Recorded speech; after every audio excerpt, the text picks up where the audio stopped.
So integrated first order rate law, 95% plus of the time, natural log R over R is equals minus KT, and T1/2 equals 0.693 divided by K works really, really well, all right?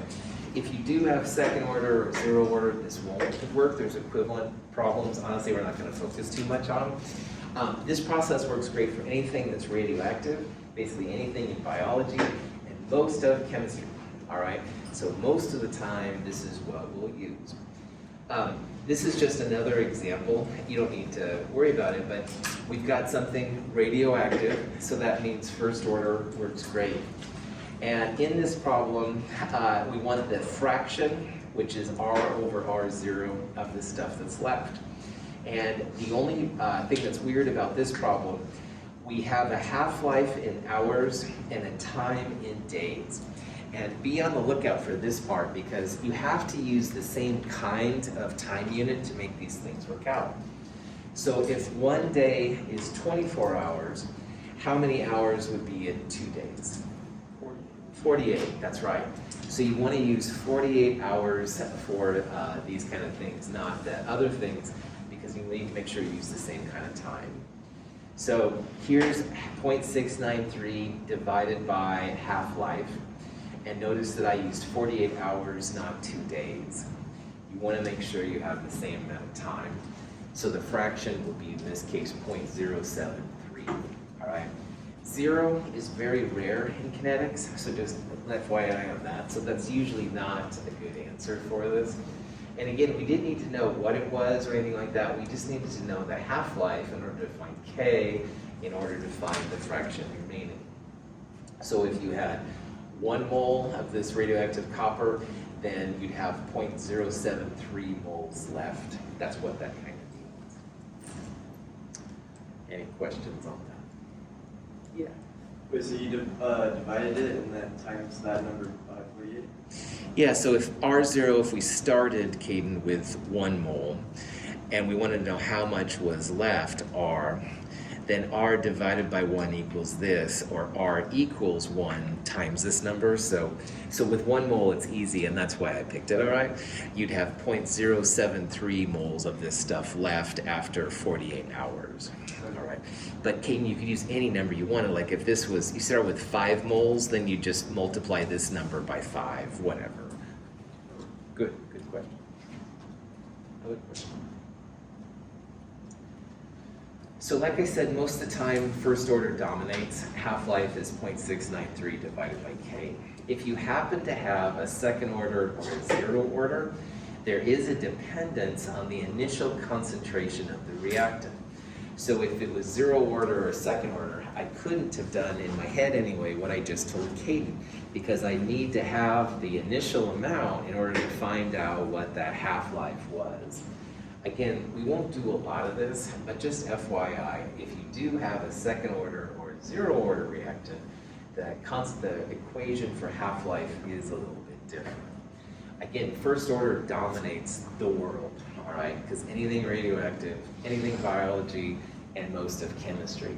But obviously there are some second order and zero order things out there. That's why I'm putting it up, in case you run into it. Now, half-lives can be all over the place. So like here's a uranium-238, and they're still having issues with Iran and their nuclear deal, and however you feel about that politically is fine. However, even the uranium-238 will break down. Uranium-235 is more reactive, that's why people talk about it, but the 238 is reactive too. Its half-life though, 4.5 times 10 to the 9th, or 4.5 billion years. So that's super long. Now remember that nobody sat around for 1 billion years and watched it, but what they did is they measured it at certain points of time, all right? And they back calculated how much was there, and they found the half-life and stuff through rate constants, which is pretty cool. There's a lot of information on carbon dating. We'll talk about that a little bit more later. Carbon dating uses carbon-14. And the half-life for carbon-14, which is what's used for half-life of carbon dating, 5,730 years. In the 50s or 60s, I can't remember, in Hanford, Washington, they released a bunch of iodine-131 in the atmosphere by accident. Okay, they didn't freak out because, oh, the half-life's only 8 days. Well, 8 days to get down to half, 16 days to get down to a quarter, blah, blah, blah. It still makes me nervous thinking about it, but anyway, that was their rationale that's used. Anyway, you can see how these half-lives are getting smaller. Now, seaborgium is one of the newer elements. Half-life, 0.8 seconds. So every 0.8 seconds, you lose half of your seaborgium. And this roentgenium thing, 0.0015 seconds. So I'd be like, hey, Bethany, look at my roentgenium. And, I'd open my hand and basically it would be gone because one half-life, much less than a second, and many, many half-lives in just 1 second. It's a stupid example, but it shows how fast these things can go down. We'll talk about the stability of the heavier nuclei coming up, but you can see how some of these bigger numbers up here, especially these guys, very, very short half-lives. That's something we'll talk about here. My favorite, of course, caffeine, woohoo! And supposedly in the body, about 3.5 hours is the half-life. So after 3.5 hours, half of your caffeine is gone. Another 3.5 hours, you're down to 1/4. But again, arguably, it never goes away, which is also kind of interesting. Anyway. Now, everything we've done so far has been talking about how to get to the rate law. Like figure out something is first order, second order, zero order, what to do if it's first order especially, but also what to do with the other ones. But we haven't talked about why most reactions are first order, or why some reactions are second order, zero order. And so this leads to the second part of kinetics, which is called the study of the mechanism. And the mechanism is just more of the why things are slower or faster, what's happening, all right? And again, instead of me going over the desk like I did earlier with Ben, I'm going to show this example of a ski resort, all right? And down here in this area is the lodge, and you can imagine you can take a lift to the top. Well, going from the top to the bottom is obviously going to happen. However, how you go from the top to the bottom is one thing. Like maybe you could go this super black diamond way, I don't know, right down there, and just, and you're there. Cool. On the other hand, I'm not a very good skier. I've fallen, crashed, and all kinds of things. Long story. But anyway, I would probably take, the most mellow green diamond way. And I'd probably go across here and have to watch out for the fast skiers who'd be going through there.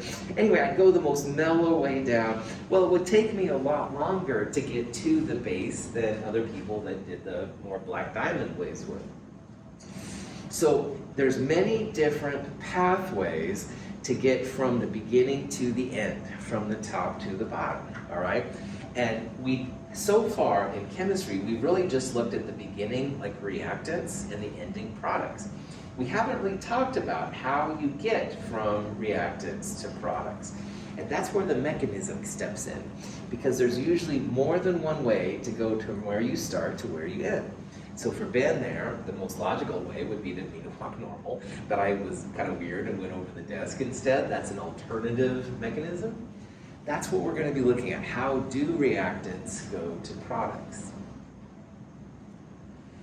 So we're going to look at some pictures that look something like this. They're going to have at least one bulge in the middle of them. And the left side is usually the reactants, and the right side is usually the products. And the y-axis here is going to be energy, all right? Most of chemistry, physics, these kind of things, all about the energy. And the x-axis, you can kind of think about it as time. It's usually called reaction pathway, and we'll talk about why it's not really just time in a little bit. But anyway, this is a cool way to visualize how you go from reactants to the products, all right? This is a weird kind of a thing, but this is a methyl group, a CH3, all right? And on the right side here, we have a cyanide, a C triple bond N. On the left side, we're starting with an N triple bond C. And all the things that we've done in organic chemistry, we've talked about using sometimes cyanides. Carbon likes to have 4 bonds, et cetera, et cetera. Well, this is a pretty unstable compound because carbon wants to have 4 bonds, not have a lone pair, all right? And nitrogen here has 4 bonds. Your formal charges will be really messed up with this thing. This compound is called methyl isocyanide, and it's pretty reactive. You have to keep it very cold and stuff. On the right side, you have methyl cyanide, which is also called acetonitrile, which is something you could bottle up and sell to someone if you want to. And this part here, this graph, is going to give lots of information on how you go from one to the other, how you go from the unstable isocyanide to the more stable methyl cyanide. They call these things reaction coordinate diagrams, and they're super helpful when you want to know how your reactants go to products. So let's look at this in a little bit more detail here. First of all, in terms of energy, in this version, the reactants are at a higher energy than the products. And so one thing that's really cool about these things is you can tell if a reaction is exothermic or endothermic. This reaction is exothermic. Products are lower in energy than the reactants they came from. On the other hand, we're going to see some graphs where this is up here. It's higher than this line right here. That would be an endothermic reaction. You have to add energy to make it happen. So one thing you can absolutely pull from these is if a reaction, reactants to products, is exo or endothermic. And it's the little gap right there or the little gap right there. That's the energy that's either given off or taken in. But notice how there's an even bigger amount of energy usually at the very beginning. And this is a really cool thing. You need to have enough energy to go from reactants to products. And so this reaction energy to get to this activated complex is something that's pretty helpful when it comes to scientists. This activated complex is how you go from reactants to products. And this gap of energy, which has the symbol E sub A right there, we're going to call it the activation energy, or energy of activation. And that is a really important amount of energy, because anytime you go from reactants to products, you have to break bonds, rearrange the atoms, stuff like that, and that all takes energy. It doesn't happen by itself. An E sub A value is the energy it takes to go from reactants to products. All right? Let's use a practical example. You're super hungry and you want a peanut butter and jelly sandwich. All right, well, darn it, my magic wand is always broken these days. The magic peanut butter and jelly sandwiches don't just appear all of a sudden. You have to go to the kitchen and you have to get out the peanut butter, and the jelly's probably in the fridge or whatever. Then you got to get the bread out, and you got to get a knife, and you got to open the lids and spread it out and stuff like that. But when you eat it, Simpsons, I know is what I prefer to. But if you start eating that peanut butter and jelly sandwich and you're hungry, oh yeah. Now, getting all of the pieces together, open bread, peanut butter, jelly, a knife, etc. That's this energy of activation. It takes a lot of energy to get it out. It doesn't just happen in front of you. Unless you're really lucky, you have to make it for yourself, right? However, when you start eating the peanut butter and jelly sandwich, oh yeah, right? You make back all that energy and you get some more energy as well from it. So energy of activation is something that happens for chemical reactions too. You have to add energy to make all those reactants align, make the bonds break so the atoms are ready, whatever, all right? And if you've done it right, then you'll get energy out if it's exothermic.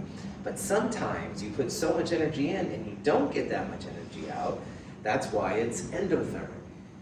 So this initial amount is really important. Like, for example, all of our carbon, hydrogen, and oxygen wants to basically go to CO2 and water. However, there's such a high energy of activation that it's very, very slow, doesn't happen very easily. Questions on any of this? Okay. Energy of activation is super important because as EA goes higher, it takes more and more energy for reactants to go to products, and that's going to slow your reaction down, all right? So as EA gets bigger and bigger and bigger, your reaction gets slower and slower and slower. We'll talk about that more in a little bit. Okay, real-world analogies besides just making peanut butter and jelly sandwiches. If you're in volleyball, all right, you've got to have just enough energy to get the ball over the net. All right? If it's not enough energy, it's going to hit the net and come right back to you. So that's like going part way up the energy of activation and then coming back down, all right? On the other hand, you have to have just enough energy to get over, and you don't want to go too crazy because you could break it down. So golfing over a little hole, like a little hill, is another part. Just enough energy to get over the top and then get back down again. So activation energy is literally a measure how much energy it takes to get over the hill or over the net, all right? And it can be expressed in joules per mole, kilojoules per mole, stuff like that. If you compare two reactions and one has a higher energy of activation energy than the other one, then the higher activation energy will usually be slower than the one with the smaller barrier. Smaller barriers, easy to get over. Larger barriers, higher. It's going to take more and more energy. And that means it's going to be slower and slower because you don't usually have that much energy. There's a certain amount that's always happening. So E sub A is super important to figure out if a reaction, relatively anyway, is fast or slow. High energy activation barriers, slow reaction. On the other hand, if you have a really low energy of activation barrier, it's relatively fast. E sub A values are also always positive, just like time and molarity and all that stuff. So, okay. K is the rate constant we talked about earlier. And I said how K doesn't change unless you change the temperature. Well, K does change though if you change the temperature. So the way that scientists find that E sub A value is by measuring K at different temperatures. And if you measure K, which are what these values are here on the y-axis, versus temperature, you'll see that they do change, all right? Higher temperatures have bigger Ks usually, and lower temperatures have smaller Ks. So we can find E sub A by measuring K at different temperatures. In the last section, we just assumed the temperature was a constant, like room temperature. But now we're going to start thinking about K at different temperatures because we can use that to find the energy of activation or activation energy, that E sub A value. Here's an example. A solution containing hydrogen peroxide is added to one containing iodide ion and ascorbic acid. This is a clock reaction, where after a small initial fraction of the hydrogen peroxide has reacted, a color change occurs. The color changes from the iodine. The same reaction can be performed at low temperature.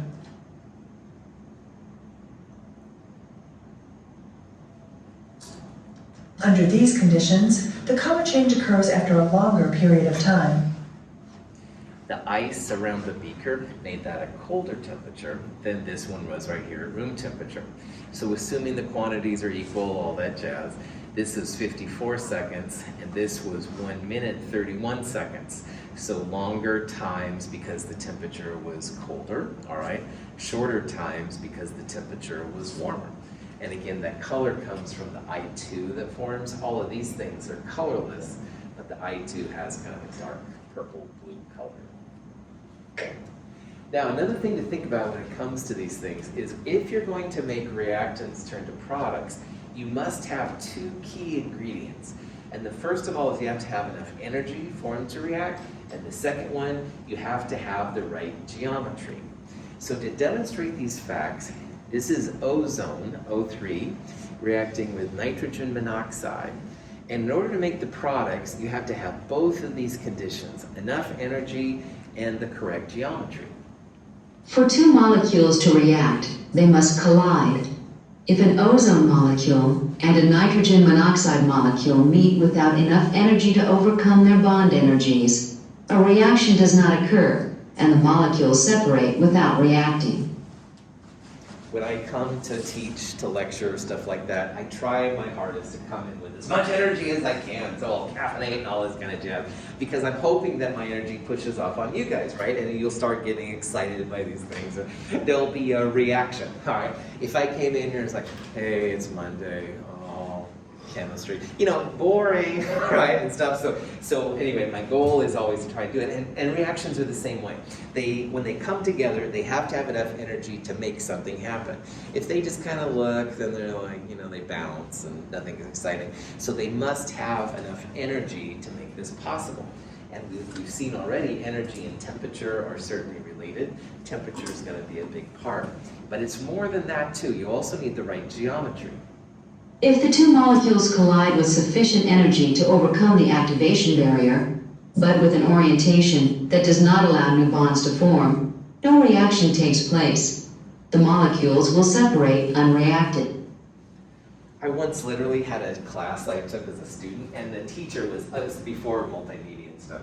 Anyway, this teacher was literally like this, the whole class, just blah, blah, blah, chocolate race. And oh yeah, that was a great question. He'd literally answer that way, and I was like, what the? Anyway, so I learned one thing not to do as a teacher, hopefully one day. So anyway, you have to have the right geometry as well. And in this reaction, the NO is essentially taking an oxygen from the ozone, so it makes NO2. You have to have N connected to the oxygens. So if you have the oxygen part of NO smashing into the oxygen, you're not going to see a reaction in this case. You have to have the nitrogen smash into an oxygen to make it happen. As a teacher, yeah, I've got to be focused on all of you and stuff, because otherwise it would be, well, you don't need to see my backside first of all, but anyway, it would be a lot more exciting, hopefully, to be more engaging with all of you and see what's going on. If a collision occurs between the two molecules with sufficient energy and the proper orientation, then a reaction can take place to produce molecules of O2 and NO2. So in this example, you had to have the nitrogen smash into the ozone, correct geometry. And in addition, when they smash, there had to be enough energy to make it happen, all right? So this leads us back to our diagrams here, all right? And this barrier, this E sub A part, that takes into account not only the energy, but also hopefully that you've got the right amount of geometry, all right? And in this case, the forward reaction takes this much energy. But on the bottom down here, it said reaction coordinate. It didn't say time. Because what we can do with one of these is we can also think about how a product can move backwards to a reactant. Now this is an exothermic reaction. The delta E is less than that, so this is energy being given off. However, you could think about it as a product going back to reactants. And you can do that, but notice how the E sub A barrier, quite a bit higher going right to left than the left to right energy of barrier. So I would argue that in a reaction like this, it's much easier to go left to right, reactants to products, than it would be backwards from products to reactants. As this barrier gets higher, that means that there's more sensitivity to the amount of energy needed and also the geometry. This is quite a bit larger. It's going to be difficult to go this way, right to left, than it is left to right. But that's the advantage of using one of these diagrams. You can actually make these kind of predictions. Any questions on that? So the energy depends on several things, but one of the big ones is just temperature, all right? And reactions generally go a little easier as you increase temperature because you have more molecules able to get over the barrier. And in chemistry, so far, it's mostly been about reactants going to products because usually they have lower E sub A's. It's easier to happen. In Chem 223, we'll start talking a little bit about how products can go backwards to reactants. And sometimes it's very difficult, like this one looks like it would be, but sometimes you can make it happen too, which is pretty wild. So, any questions? Cool. So the right amount of energy, correct geometry, and you should be good to go. Now, earlier I said how the energy is often related to the temperature. And so scientists studied different temperatures and stuff to see how this would all work out. So this is an example of a graph we've seen kind of like it, where we have two temperatures, T1 and T2. And the red T2 is warmer, hotter, higher temperature than the cold T1. Now in this graph, this little line right here is the energy of activation barrier, the E sub A. And molecules that can go to the right of this line will be able to go to products, but everything on the left won't. So if you focus just on the blue line, you can see how some of the blue colder molecules will have enough energy to become products. But by far the majority, the area under the blue curve, most of them won't be able to go to react to products. They don't have enough energy. On the other hand, the red line, which is a warmer temperature, you have a greater amount of molecules able to have that energy. So again, you can think about the area under this line as being that way. So at warmer temperatures, you'll have more molecules able to go from reactant to product. There will always be some that won't, all right? That's just inevitable. But more are going to be able to convert at the hotter temperature than you will the lower temperature. And it doesn't matter if this is gas, liquid, or anything like that, the molecules will all have different energies. They have to have enough energy, enough activation energy to become products. And without that, it's just not going to happen. Any questions on that? So generally, not all the time, but generally, if you want your reactions to occur, warmer temperatures are better. All right, you'll have more molecules with enough energy to overcome these energy of activation barriers, and you'll have more things able to transform. Okay. So scientists have studied this a lot. Remember, science, in physical science, it's almost always about the energy. All right, and energy of activation is just another kind of energy. So this guy named Arrhenius, and we're going to see his name a couple times now in the future, came up with this equation right here, which is kind of an ugly beast, so I want to talk you through it. He found that rate constants K are affected by temperature T, all right? And the way he did this is he saw that the rate constant K equals some type of frequency factor. And you can think about frequency as the number of molecules with the right amount of geometry.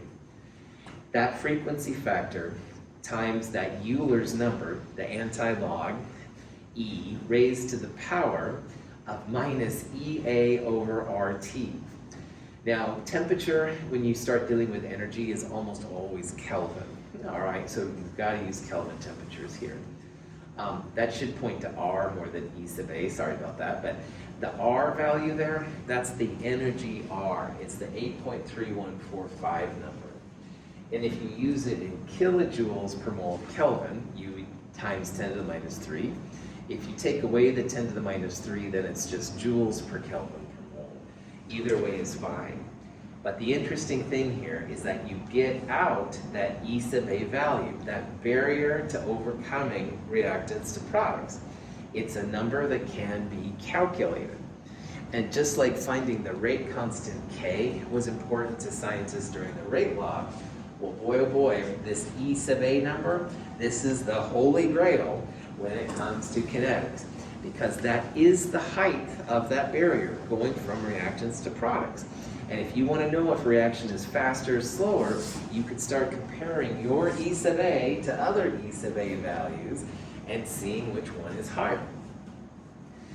Now, this way of expressing the Arrhenius equation is pretty ugly.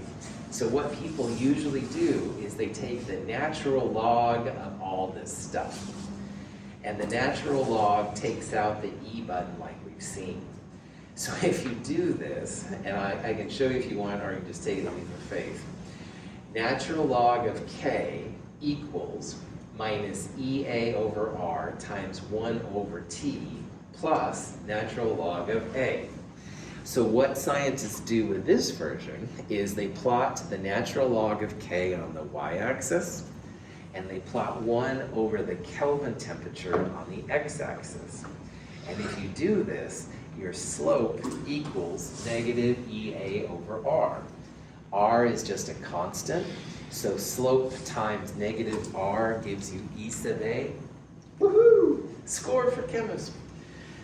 It's an ugly equation, but it is really effective, and it's actually not too bad. A linear regression will tell you the slope if you have it. So again, another reason why linear regression is so important in this kind of stuff. So Kate and I are doing our reaction. We want to know E sub A, no problem. We'll find the rate constant K at different temperatures. Then we'll plot on the y-axis natural log of K, on the x-axis 1 over the Kelvin temperatures. We should see a straight line with a negative slope. That negative slope times negative r will give us E sub A, and then we can compare to Chaitin's E sub A and see which one is faster or slower, stuff like that. Questions? Yes? Is there a reason why activation energy was using a small a instead of a capital A like it was before? Or is that just the formatting different? Totally. It depends on your use of subscripts. If you have subscripts, then writing EA or EA is okay. But usually people are lazy and they don't have subscripts, all right? So big E, capital A is the version that you can get by without using a subscript. If you have a subscript, then either way is cool. Good question. Chemists are lazy, all right? In the old days, even in Microsoft Word, having a subscript was a little tedious. Now it's honestly pretty chill, but in the old days it wasn't. So that's why little a is good, because you always know that's energy of activation, not something else. It also, if you use a little a, it keeps it different from the big A right here, which we'll talk about in a second. Big A can be really helpful sometimes, but it's not something that we'll do a lot. Great question.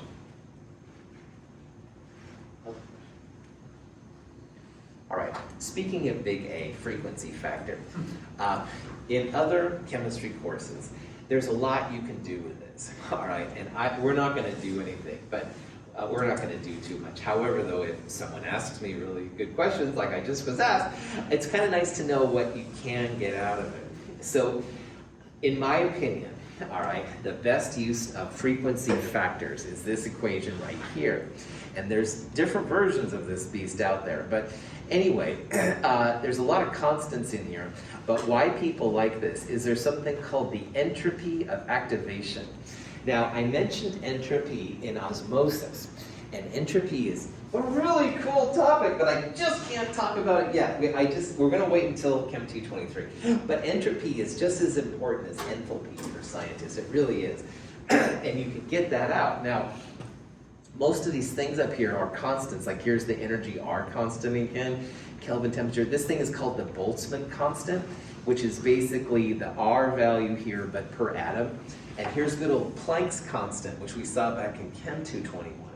So if you have a good frequency factor, you can solve for this weird delta S, this entropy of activation, which is really cool. That's more than we need, though, definitely.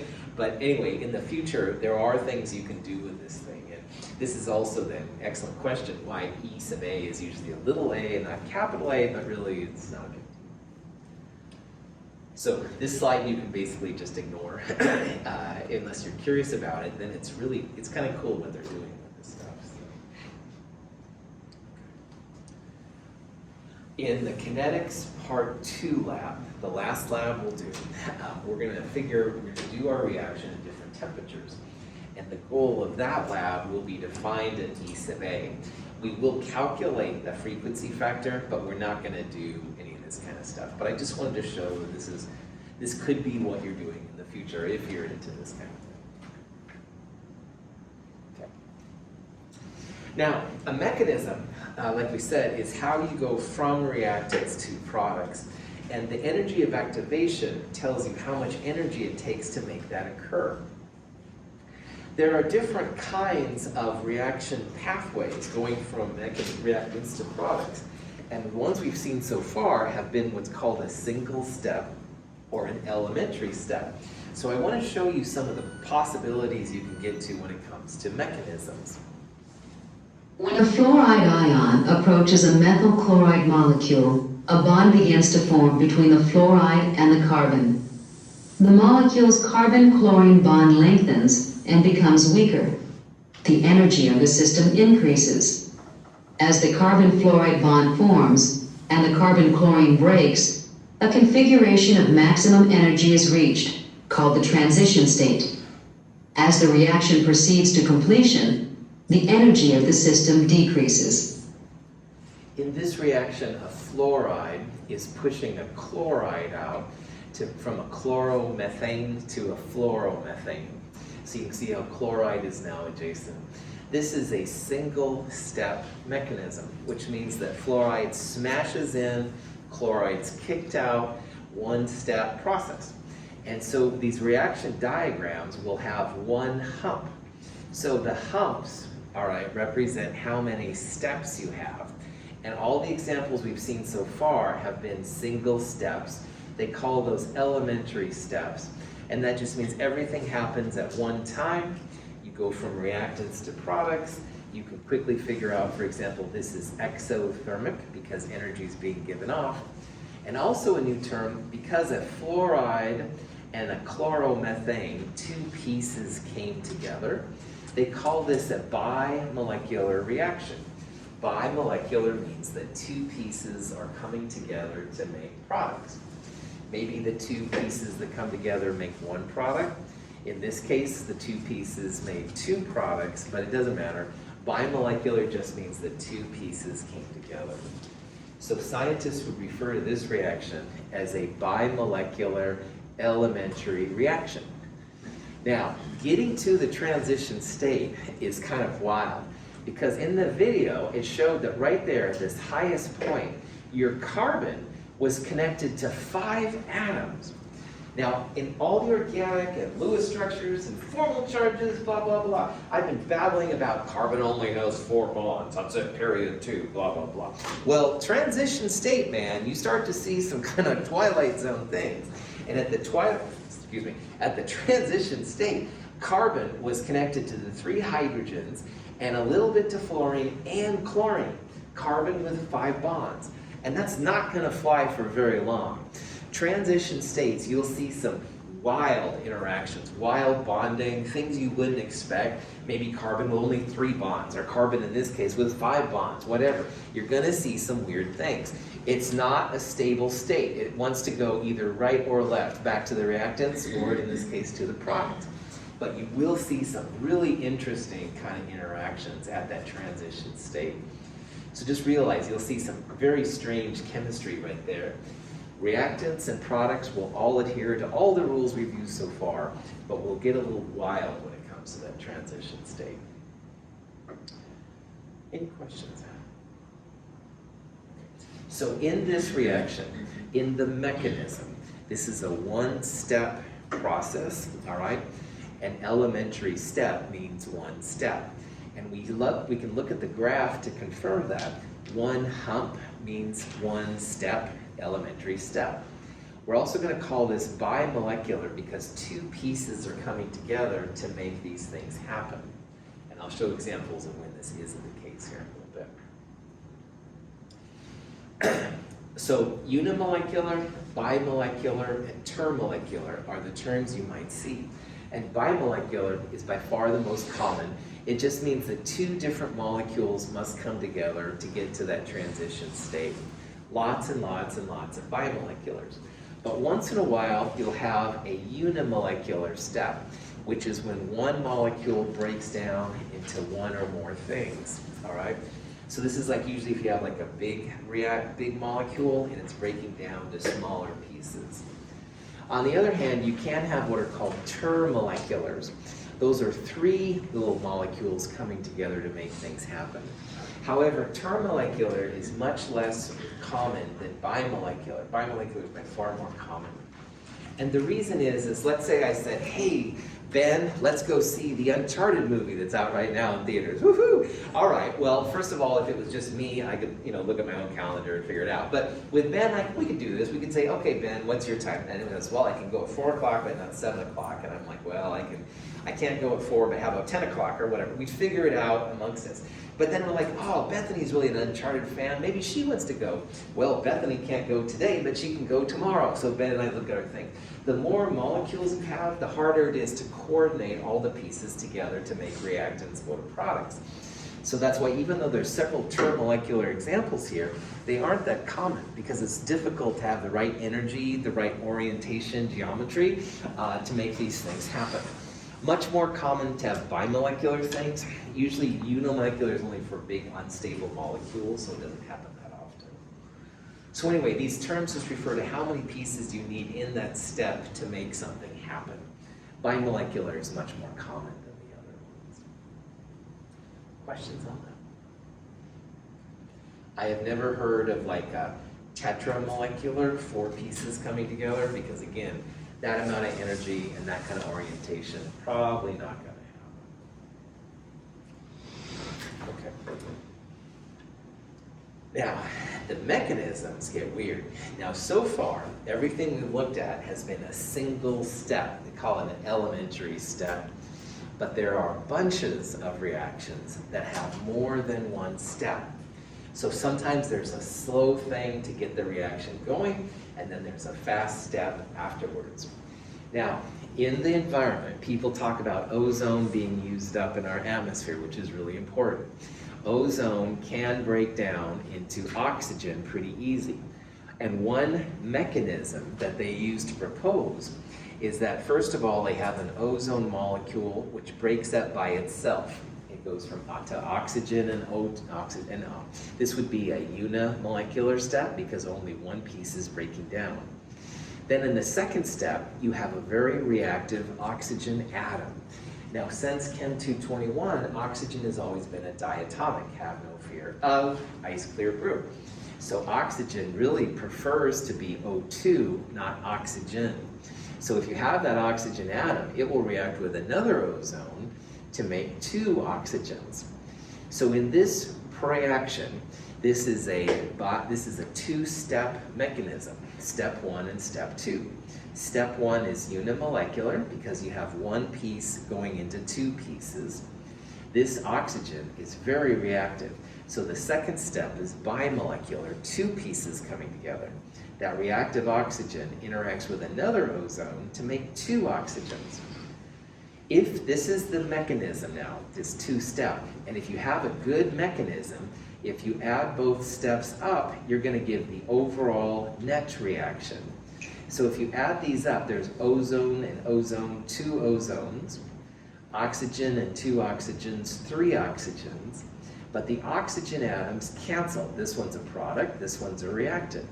So the overall reaction is 2 ozones making 3 oxygens. And if you have a mechanism, the individual steps must give you the overall net reactions to be valid. So this is an example of a multi-step mechanism. Gaseous ozone decomposes in 2 steps. First, 1 oxygen atom splits off. Next, the single oxygen atom reacts with a second ozone molecule to produce 2 molecules of O2. The product of the overall reaction is 3 O2 molecules. So you could pretend then that this kind of reaction would look something like this. This is reactants, this is products. There's 2 humps, okay? One hump is for ozone breaking down to ozone plus oxygen, and the second hump is for the second step. This is the oxygen atom reacting with another ozone to make oxygen. So it would look something like this. There would be 2 humps for the 2 steps. And going from ozone to oxygen would be exothermic, energy would be given off. Notice though that in this problem, it doesn't say anything about oxygen atom, which is being created and then used up. Those have special names we'll talk about here in a little bit. But if you have more than 1 step, you will have more than 1 hump. And so far, all of our examples have been single step, just 1 hump, but there's lots and lots of examples of multi-step things out there too. Any questions on that? Okay. Hydrazine is formed in aqueous solution in a 3-step process, each step being bimolecular. First, a molecule of ammonia reacts with a hypochlorite ion to form chloramine and a hydroxide ion. Next, the chloramine reacts with a second molecule of ammonia to form a charged species with a nitrogen-nitrogen bond. Finally, the charged species reacts with a hydroxide ion to form hydrazine and water. There are lots of reasons why you shouldn't put household cleaners in with bleach. Bleach has hypochlorite as a reactant, And hypochlorite and ammonia, one of the things it can make is hydrazine. And hydrazine is a rocket fuel. It used to be used as a rocket fuel a lot. So at home, don't you dare mix like, standard cleaners with ammonia in with your bleach. There's all kinds of bad things that could come off, needless to say, and this is one of them. Either way though, this is an example of a 3-step mechanism. So this is a type of thing you might see. There would be 1, 2, 3 humps, all right? And each hump is a little bit different. And all 3 of them together are reactants going to products. So you can see in the first step, ammonia reacted with the hypochlorite to make this chloramine thing and hydroxide.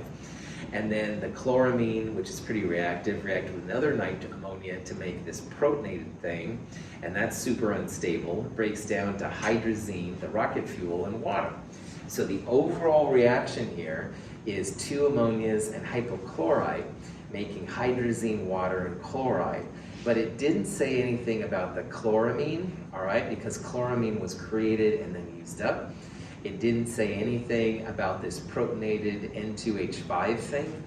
So sometimes a mechanism will have insights into how reactants go to products that may not be immediately visible, and that's kind of a cool thing. Now you can make a mechanism for any reaction, all right? And maybe Bethany makes this reaction, this mechanism step, and I do something else. If we were having an academic discussion on this, Bethany could find validity for her mechanism if she could detect perhaps the presence of hydroxide.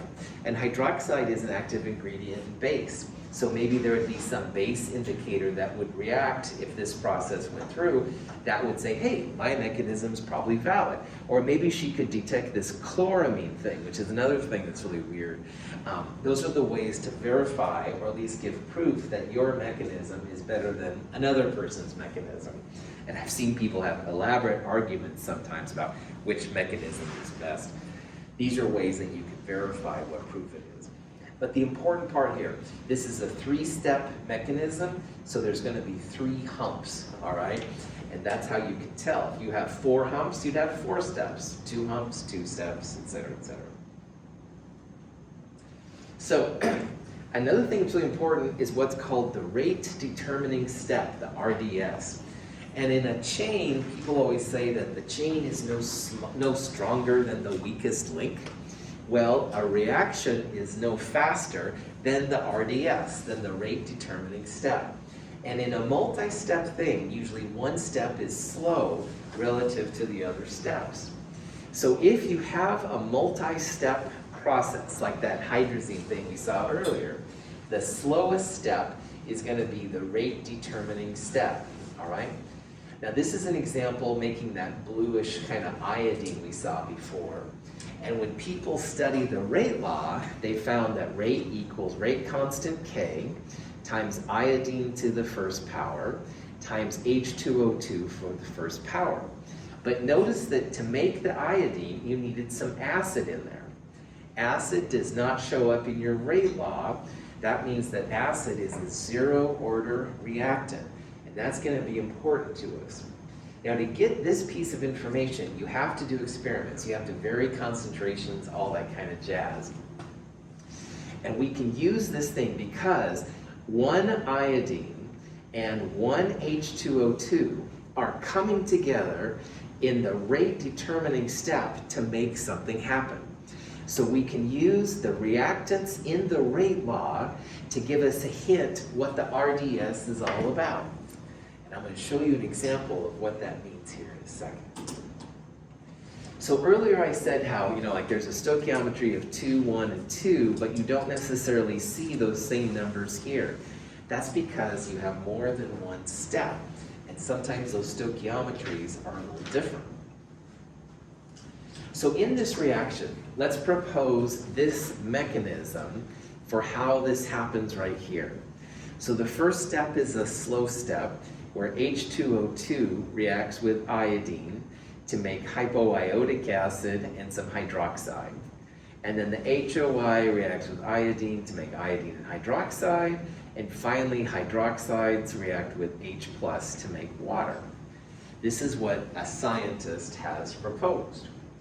And this isn't a bad mechanism because the slow step is the rate determining step. So the rate determining step, the slow step, has one H2O2 and one iodine. And that's what we see. So these two guys coming together are slowing down our reaction. And that's why they both appear in the rate law, how fast the reaction goes. These steps down here are fast. HOI is a really unstable acid. Acids and bases come together to make water, super energetic. These two are fast. It's this one right here, which is the slow step. So if you have a rate law where, for example, one I and one H2O2, and your stoichiometry is quite different than that, that just shows you've got more than one step. And the pieces in the rate law, they're going to be part of your rate determining step. Any questions? Okay, so here's an example of NO2 and CO coming together in supposedly two-step mechanism. And the question is, what's the rate law? Well, the punchline is, look for the slow step. And the slow step has one NO2 and a second NO2, but there's no CO present. It's because two NO2s are coming together. Rate law equals K times NO2 times NO2, or rate equals K times NO2 squared. The two NO2s coming together are part of the slow step. That's why the rate law here shows what's happening. Yes, Julia. Does the slow step being bimolecular determine what the rate order is? Cool. Yes. If you add these steps together, one NO2 that's used up is recreated right there. So, Julian, I'm running out of time, but this overall reaction is NO2 plus CO, making CO2 plus NO. So the stoichiometry is not 2, but you need 2 pieces there. So yeah, the rate order comes from the number of molecules in the slow step. And even though the stoichiometry is just 1 NO2 in the overall reaction, the slow reaction has 2 of them, and that's why it shows up. So absolutely, man. Well done. Okay. Step 1, bimolecular and slow. Bimolecular means 2 pieces will appear in the rate law. In this case, it's 2 different ones. That's why rate equals K iodine times H2O2. But Juliana nailed it. In the last one, it was bimolecular, but 2 of the same. That's why it was second order. And the rate, the overall speed of the reaction, is proportional to the slowest parts. So that's rate equals proportional to iodine and H2O2. Now, HOI and OH minus here appear and then disappear, and they're called reaction intermediates. And if you're trying to prove your mechanism to other scientists, if you can detect HOI or hydroxide, this is going to be a great way then to tell that, hey, yeah, maybe we do have these parts in there. So reaction intermediates can be helpful when you want to see if you have an actual mechanism. The last thing I want to leave you with is, if you're totally bored, reaction mechanisms is a handout from the kinetic section, and I wrote it in several pages. And it talks more about all this stuff here a lot more. We will talk more of the mechanism stuff next week, Monday, but at least it gives you a way to get started. Any questions?